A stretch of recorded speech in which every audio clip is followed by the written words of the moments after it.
She looked me in the eyes, promising me eternal love, but behind her smile was a lie that destroyed everything I believed in. I thought I knew her, but her actions made me doubt everything. The ending of this story will shock you. Stay until the end. I came home just after 8. The air outside was cool, still holding the last breath of daylight. As I stepped inside, the house felt untouched. No music, no lights, no smell of dinner, or her perfume hanging faintly in the hall. Just the hum of the fridge and the soft thud of the door closing behind me. That's when I saw the sticky note on the fridge. Studio ran late, don't wait up. Her handwriting, the casual doodle heart at the end. It would have meant nothing, except Alicia had the day off. Something tightened in my chest. The kind of feeling you don't admit out loud, even to yourself. I moved slowly, like the air had thickened. Down the hall, I found the bedroom door halfway open. The humidifier was running, misting lavender into the air. That thing only came on after sex. The sheets were slightly skewed, but it was the carpet that stopped me. Freshly disturbed, and right near the bed was a soft, white strand of fur. We didn't have pets. I didn't say anything when she got home later. She kissed my cheek, tossed her keys in the bowl, smiled like she wasn't soaked in lies. I smiled too, told her I'd left dinner in the fridge. I watched her walk away, saw her fingers graze the wall out of habit like always. But now I noticed the silence she left behind. The next morning I stepped onto the balcony. That's when I found the joint. Burned halfway down, capped with a green-filtered end.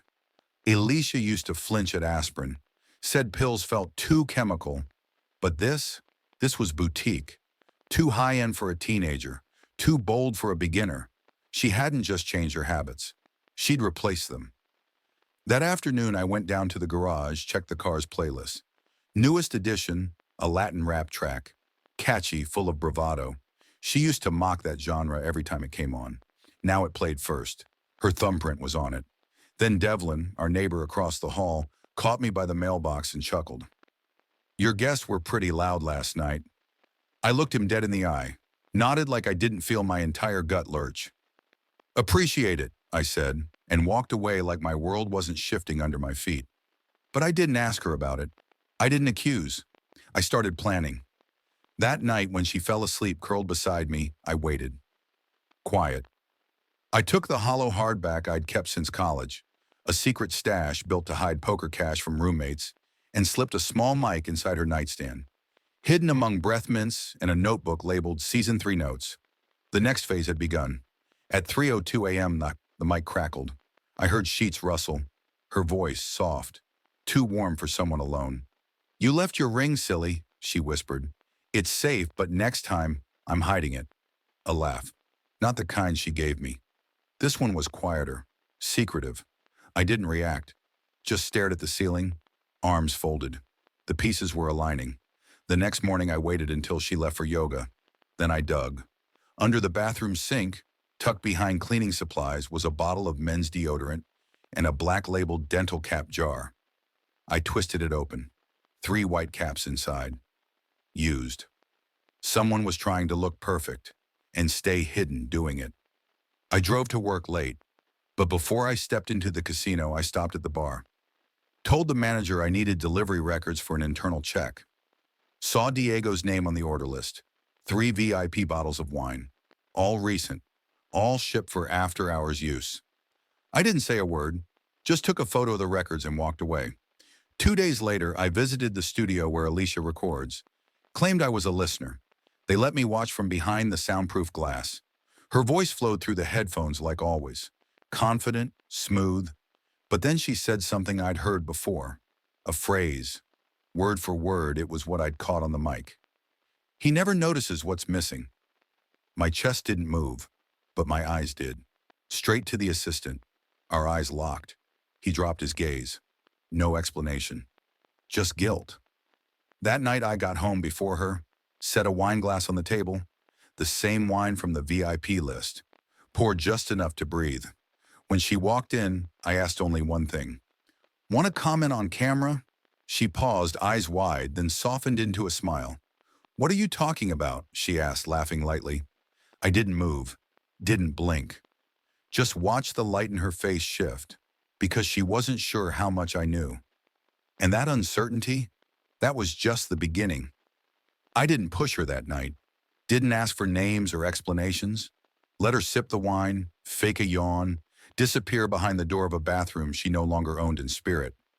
I sat there, glass untouched, watching the swirl of red at the bottom like it could spell something if I stared long enough.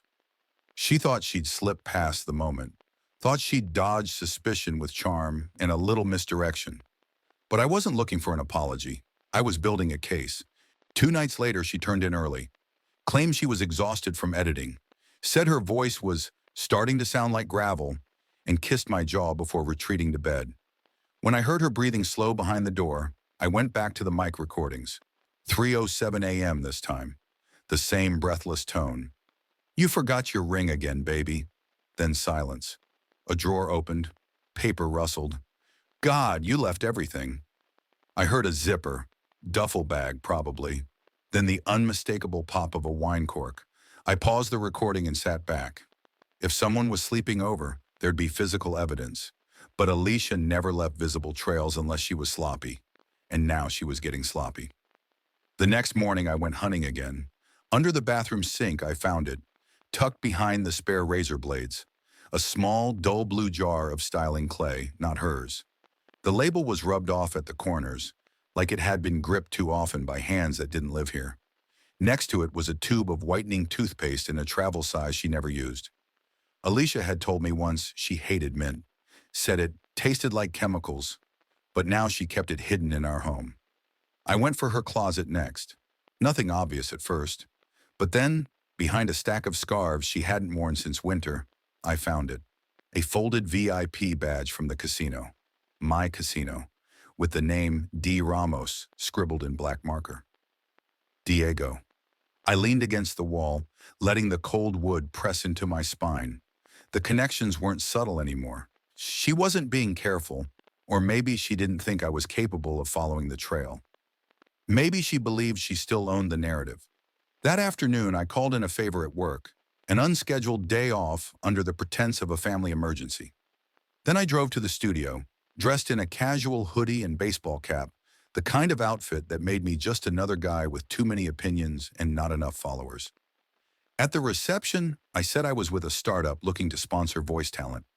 All I wanted was to observe, get a feel for brand synergy. They let me in. From the back corner of the glass booth, I watched Alicia work. Her hands moved with practiced grace, her voice smooth and confident. The persona she crafted on air was a mix of vulnerability and slick marketing, just soft enough to feel real, just rehearsed enough to keep control. Then, without warning, she leaned toward the mic and said, "He's so oblivious, it's almost adorable." Laughed. "If I blink long enough, he disappears." I'd heard those words before. On the recording. The moment she said it, she froze, just for a breath. Like the words had slipped out too easily. Then she recovered, smiled again, and kept going like nothing had happened. But I saw it, that flicker, that fracture, and I wasn't the only one. The assistant sitting nearby glanced over, right at me, eyes wide, face pale. Then he looked away, fast, like someone had just realized they were standing on a fault line moments before the quake. I left before the segment ended. When I got home, the house was silent. Alicia was still out, probably grabbing drinks under the lie of studio networking.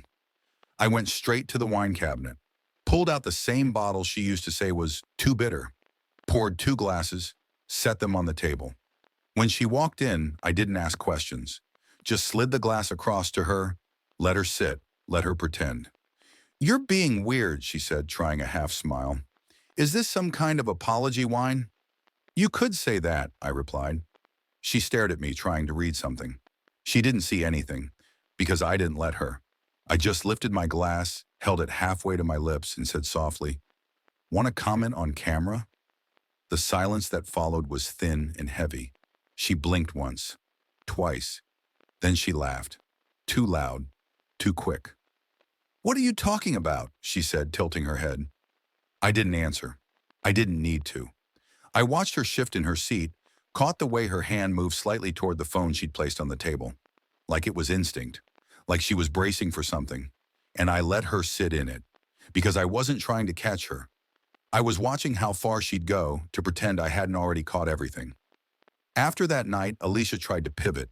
She started texting more often, used too many exclamation points. She asked if I wanted to go out for dinner on Thursday, her treat.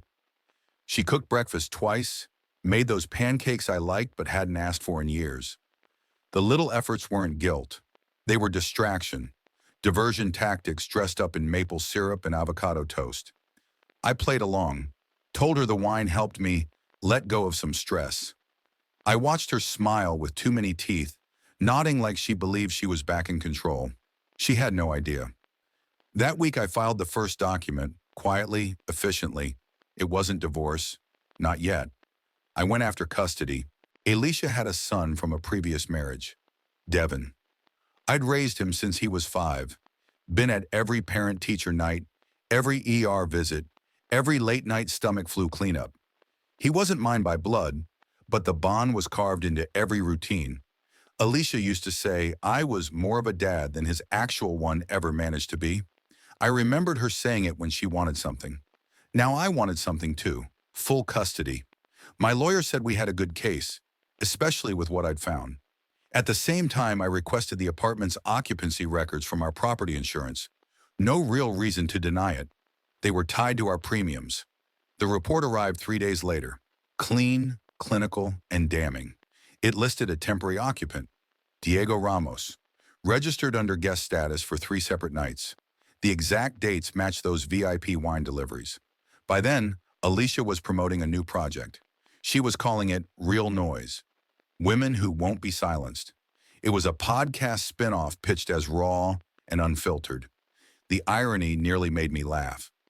I decided to give her a platform for honesty. I planned a fake charity event. I rented out a small studio space downtown, the kind usually used for tech demos or pitch competitions. Sent out invites under the name of a made-up startup, a digital storytelling app in beta, Amplify Her. I told everyone it was a closed feedback session for creators. All of Alicia's podcasting friends came. Influencers, editors, even a couple of brand reps. Alicia arrived in heels and confidence, wearing the earrings I gave her for our 3rd anniversary. She kissed me on the cheek, grinned like a woman about to be celebrated. "This is amazing," she whispered. "Feels real." I smiled and nodded, holding back the weight of what was about to happen. Everyone took their seats. I stepped forward, welcomed them, thanked them for their time. I said we were developing a series focused on how personal stories shape media. Told them we had a trailer. The lights dimmed. The screen lit up. At first it looked polished. Stock music, documentary-style graphics, images of microphones, sound waves, a woman laughing into a podcast mic. Alicia's voice played over it. One of her episodes, something empowering, something scripted. The room buzzed with interest. Then halfway through, the audio changed. Different recording quality, quieter, from a mic too small to notice. Alicia's voice came through again, but not the version they knew. "He can't even look me in the eye anymore," she said, laughing. "That idiot has no idea. Honestly, it's kinda hot, being smarter than him." The room went dead silent. One of the podcasters leaned forward, mouth slightly open. A brand rep from an organic skincare line blinked like she'd missed a subtitle. A guy in the back stood up slowly, eyes flicking between Alicia and the screen. And Alicia? She froze. I let it play for 7 more seconds. Nothing graphic, nothing profane. Just enough to show this wasn't fiction. Then I stood. "Thanks for listening," I said, my voice calm, flat. That was my final investment in her brand. And I switched off the projector. No yelling, no dramatic speech. I just walked out of the room and let the weight settle. Alicia didn't follow me. The fallout started the next morning. She posted vague things online, quotes about forgiveness and context. Her podcast comments section filled up fast.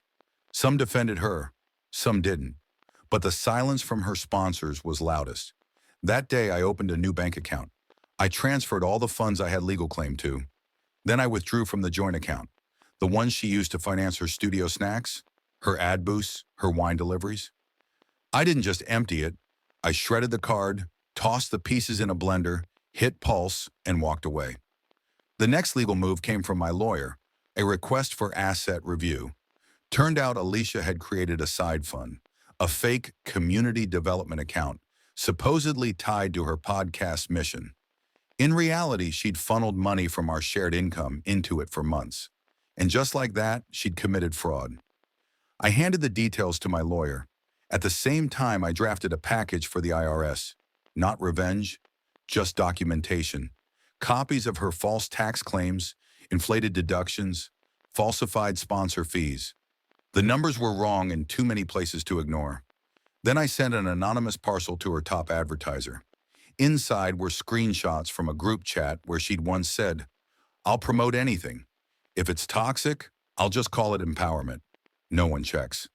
They dropped her in less than 24 hours, publicly. That night, she tried to flip the script. She recorded an emergency episode titled, "When Trust Hurts, My Story." She sobbed halfway through, claimed she had been undermined, emotionally isolated, said I was controlling, dismissive, a narcissist. But in the comments, someone linked the trailer. 10,000 views overnight. I didn't reply, didn't post anything. I just sat in my kitchen, eating cereal by the microwave light, while the world finally started seeing her without the filter.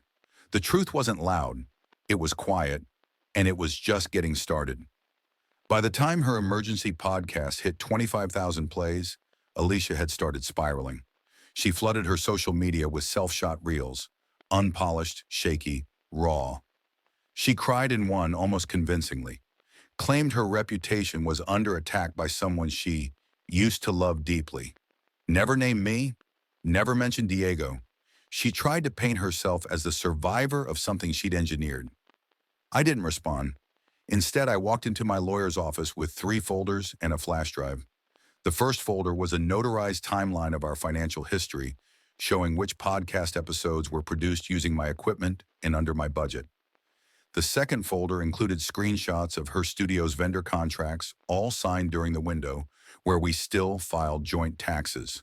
The third was insurance documentation, specifically her attempts to register luxury electronics under both our names, despite never paying for them. The flash drive had cleaner audio than the live mic.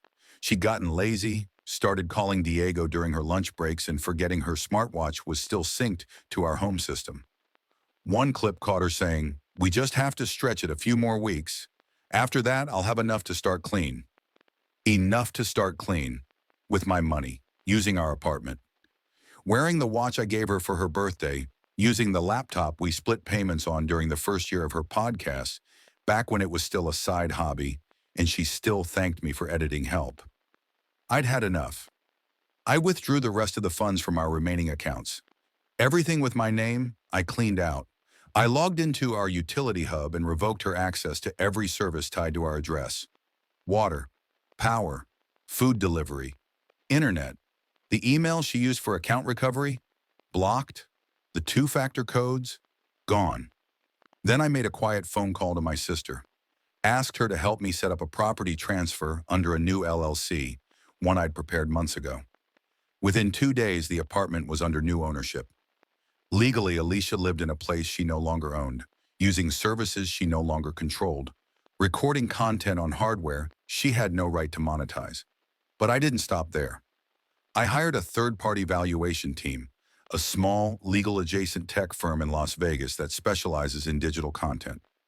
I had them go through her podcast catalog, episode by episode, and identify every file that was created using our old equipment, stored on my drives, or published before we formally split the business license. 18 episodes.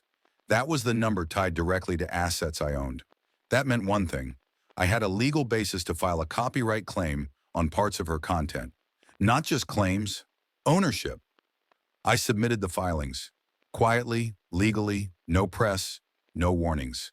She found out when her platform flagged her own uploads. It didn't take long for the collapse to begin. Sponsors didn't just freeze her contracts. They asked for clarification. Audiences started asking questions. Podcasters she once called friends went silent or posted vague community over ego messages. Then came the desperate attempt. She used Devin. She showed up at my door on a Thursday evening with him standing next to her, his backpack slung over one shoulder, confusion all over his face. She asked if they could come in, said we needed to talk this through. Her voice trembled just enough to feel rehearsed. I almost opened the door. Then I got a text. It was from Devin. He'd recorded the car ride over. In the recording, Alicia called me a failed attempt at stability and told him, "You just have to act hurt. He'll do whatever you say. He's too soft to say no to you." I didn't let them in. Instead, I forwarded the audio to my attorney and copied the family social worker, the one who'd overseen our custody process. The reaction was immediate. Within 48 hours, I had emergency custody. Alicia tried to fight it, but the recording did what I couldn't have done with 1,000 arguments. It told the truth in her own voice. Devin didn't resist the move. He packed a duffel bag and met me in the hallway, like he'd been waiting for someone to choose him, not leverage him. We didn't say much that night. I made him dinner. Nothing fancy, just pasta and garlic bread. And he told me quietly that he'd known something was wrong for a long time. "She talks like we're props," he said, "not people." I didn't reply. I just nodded and passed him more sauce. The next morning we moved. Not to the other side of town. Not to a friend's spare room. We left the city, Las Vegas. A place Alicia wouldn't expect. A place with soundproof rooms and anonymity. And more importantly, a city where no one cared what your past looked like as long as you didn't fake your credentials. I signed the lease under my new LLC.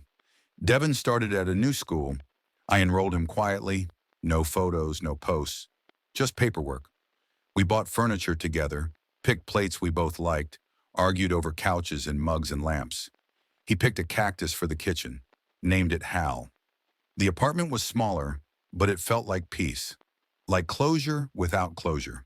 And when everything was finally set up, Wi-Fi, groceries, Devin's gaming setup, I sat at my new desk and opened a blank screen. Then I hit record. I titled the podcast "People Who Got Tired of Staying Silent." It was recorded on the same microphone Alicia once used for her launch episode. The one we bought on sale with joint savings, back when every like felt like a win. Now it stood in front of me again, repurposed, still sharp, still capable of cutting through noise. Only this time, it was telling my story. I didn't use her name. I didn't have to. The first episode wasn't angry, it was cold. Exact. I laid out how trust could be twisted into leverage, how people build entire brands on being misunderstood while scripting every word. I talked about the mask people wear and how long you can live behind one before forgetting who you actually are. I never accused. I didn't rant. I told the truth, just quiet, structured, measured. It spread faster than I expected. People recognized the patterns. People knew this story, not mine specifically, but the shape of it. The lies dressed up as healing, the cruelty packaged as independence. Within 48 hours, it hit 1,000 downloads. A week later, 10,000. The podcast platform sent a congratulations email. "Your show is trending in personal development." I almost laughed. Alicia didn't.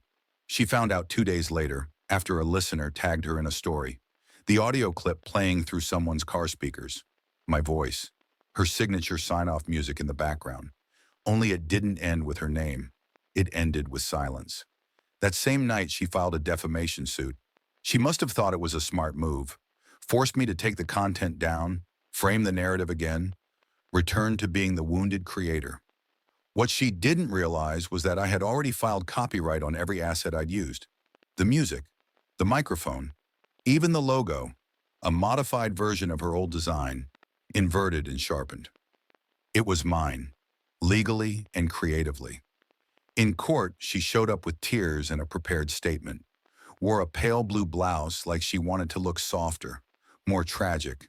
Told the judge she had been exploited emotionally, taken out of context, painted as something she's not. Her lawyer queued up a few clips from my podcast. The judge nodded, took notes. Then it was my turn. I didn't say much. I simply submitted an exhibit titled Source File A307 AM. It was her voice, verbatim. He won't even realize I'm talking about him. He thinks I'm just venting, like I always do. The judge stopped the playback and raised an eyebrow. That's your voice? Alicia stared ahead like someone trying not to shiver. It's taken out of context. I'm sure the full context will be helpful then, the judge said. He ruled within 15 minutes. Case dismissed. Outside the courthouse, she tried to approach me. She stepped into my path like we were on neutral ground again. I didn't mean for it to go this far, she said. We can fix this. If we talk. I didn't stop walking. That same week, she recorded one final podcast. A long, breathy episode where she cried so hard it was hard to hear the words. She talked about grief and manipulation, about rebuilding after betrayal. She said her heart had been ripped apart by someone who weaponized intimacy. It got sympathy at first. Then someone posted a comment, just one. The trailer, the one from the charity event, the unedited version. Her voice laughing about how I couldn't look her in the eye. It wasn't embedded in the podcast, it was just linked, but it was enough. That episode tanked her numbers. Her downloads dropped. Comments turned. Someone found the screenshots she sent a brand rep. I'll promote anything. If it's toxic, I'll just reframe it. One by one, advertisers pulled out. The biggest one made a public statement. We are reviewing our contracts with influencers who contradict our ethical guidelines. She didn't even respond. I didn't need to do anything flashy. I wasn't throwing punches. I was just pulling threads. Threads she'd tied herself. In the background, Devin and I kept moving forward. He started a vlog. Nothing huge, just short entries about growing through fake things. One clip hit unexpectedly. Him sitting in his new room, cutting up an old t-shirt with his mom's podcast logo. He didn't say anything. Just looked into the camera, cut straight through the logo, and turned off the phone. That clip made it to the front page of a trending subreddit on family betrayal. When Alicia saw it, she called me. I didn't answer, so she sent a message. Can we just talk? Want peace? I stared at the screen for a long time. Not because I was tempted, because I already knew what to do. I printed the message on plain white paper, set it on the kitchen counter, and filmed a 10-second video. In it, I lit the message on fire, watched the edges curl, and dropped it into a ceramic bowl. Then I uploaded it with the caption, I don't. Las Vegas taught me something Alicia never could. Silence isn't always retreat. Sometimes it's strategy. And sometimes the loudest truth comes from the quietest voice in the room. So I kept recording. Episode 3 of People Who Got Tired of Staying Silent was called When Apologies Are Just Rebranding. I didn't use names. I didn't have to. I spoke about how influencers build digital empathy like a product line, how tears can be scheduled and authenticity can be faked with the right lens filter and caption timing. I walked listeners through the cycle. Mistake, deflection, soft focus apology, then back to monetization. And this time, I backed it all with proof. Sponsorship email templates, fake engagement group messages, even voice clips where Alicia called her audience emotional rubber bands, stretch them, let them snap back. The episode tripled the reach of the first two. That's when the speaking invites started. First, it was a local Vegas radio station, small one-segment spot. Then a panel request from a startup media expo. By the end of the month, I had 2 podcast networks reaching out about syndication. One offered me a deal to produce a limited series on betrayal and branding, titled The Image Cost. I didn't accept, yet. But I said I'd consider it. Meanwhile, Alicia spiraled faster than I expected. When the sponsors pulled out and her download numbers stalled, she turned to the one thing that had always saved her before, the narrative. She released a trailer for a new project. She was stories from after. It was messy, hollow, over-stylized. 1 minute of whispery voiceover layered with piano keys and a vague promise that she'd be telling the story no one was ready for. Nobody cared.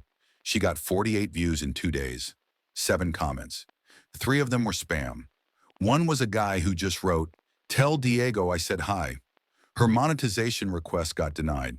She filed a content appeal with her hosting platform, but my copyright filings had already locked down most of the early work.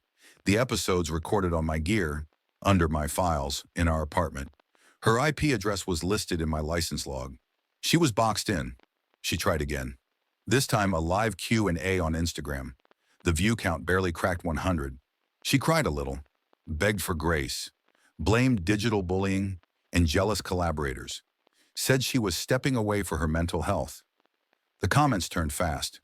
One wrote, "How's the toxic empowerment sponsorship going?" Another linked to her deleted Reddit AMA from 2 years ago, where she said cheating was a trauma symptom, not a moral failure. I didn't have to speak. She'd already given the world everything they needed. Back in Vegas, I filed the last of the paperwork to finalize Devin's school transfer. He was adjusting fast, faster than I expected. His vlog was growing, mostly because of how honest it felt.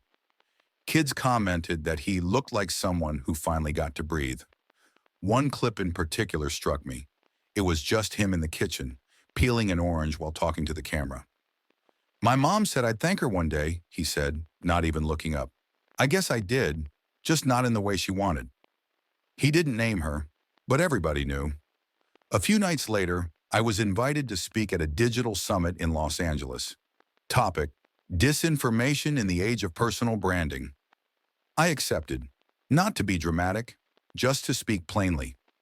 I wore a dark blazer, no tie, and told the room full of media creators how performance had replaced truth and how sometimes the real story gets filtered out until someone makes space for it.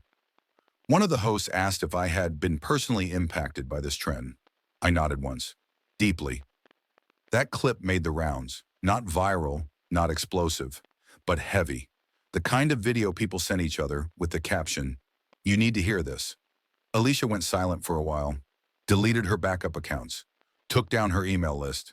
Then a week later, she posted a new story, no caption, just a photo of a white wall, one houseplant, and a suitcase. The comments were off. That's when she called my sister. I don't know what Alicia expected.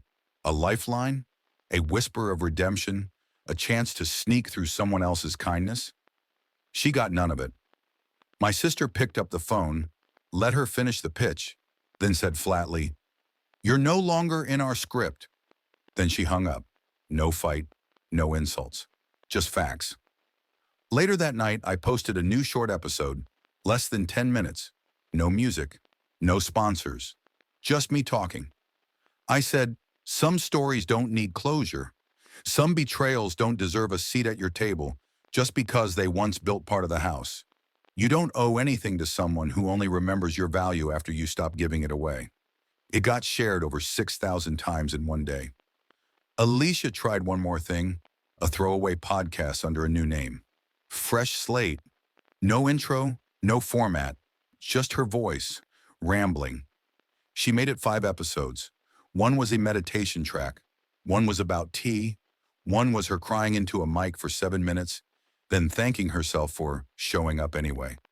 The account got flagged for copyright, not by me, by the hosting company, because she had reused her old theme audio, the one I had the rights to. Even her silence wasn't original anymore. It wasn't headlines that ended her. It was the silence between them. After everything, after the sponsors ghosted her inbox, after the audience turned her catchphrases into memes, after the comments stopped begging for her side, Alicia kept trying to speak, not to apologize, not even to explain, just to exist.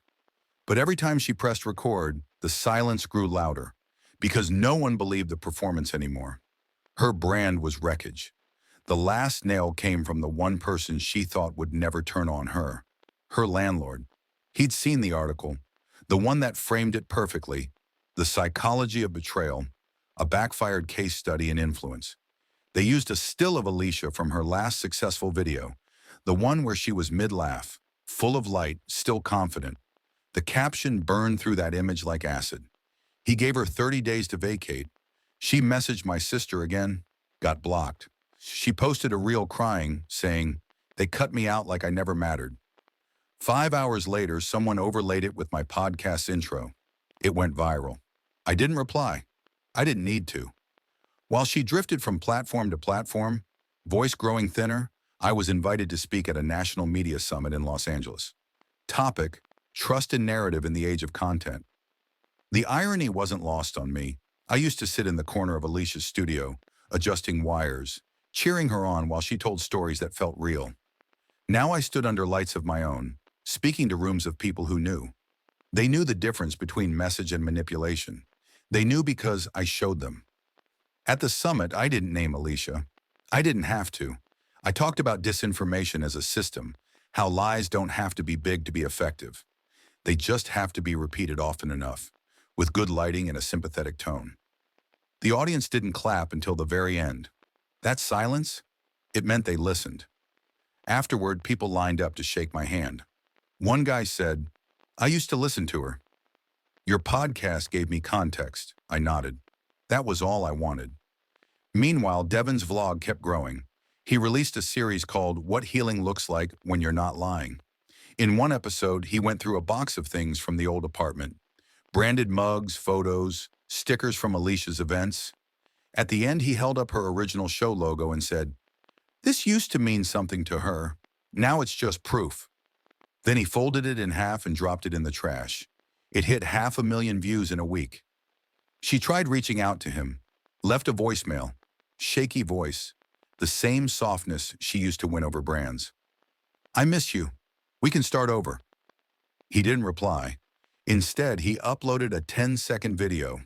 It was just a shot of the old voicemail transcribed on screen, then him shaking his head. Caption, "You're not coming with me." Back home, we got used to quiet mornings. Grocery runs that didn't feel like espionage. Devin started taking guitar lessons. I started consulting for other creators, people who actually cared about ethics. One offered to turn people who got tired of staying silent into a docuseries. I said no, not yet. Some stories need time to settle before you retell them again. Alicia? She launched one more channel. Same tactics, same strategies, different name. It peaked at 48 views. No sponsors, no guests. Just her voice, still trying to build relevance out of rubble. Then came the message. "Want peace?" 2 words, sent at 2:17 a.m., like a whisper in the dark. I stared at it for a while. I thought about every night I kept silent so she could build something with my resources. Every time I believed her lies because I wanted the story to work. Every moment I stood in the background while she curated a life that didn't include me in it. She never expected I'd outgrow the silence. She never expected I'd build something sharper than her story. So I didn't reply. Instead, I printed the message on white paper, lit it on fire, filmed the flame curling the words into ash. Then I uploaded it with a caption. "The truth always costs more than tears."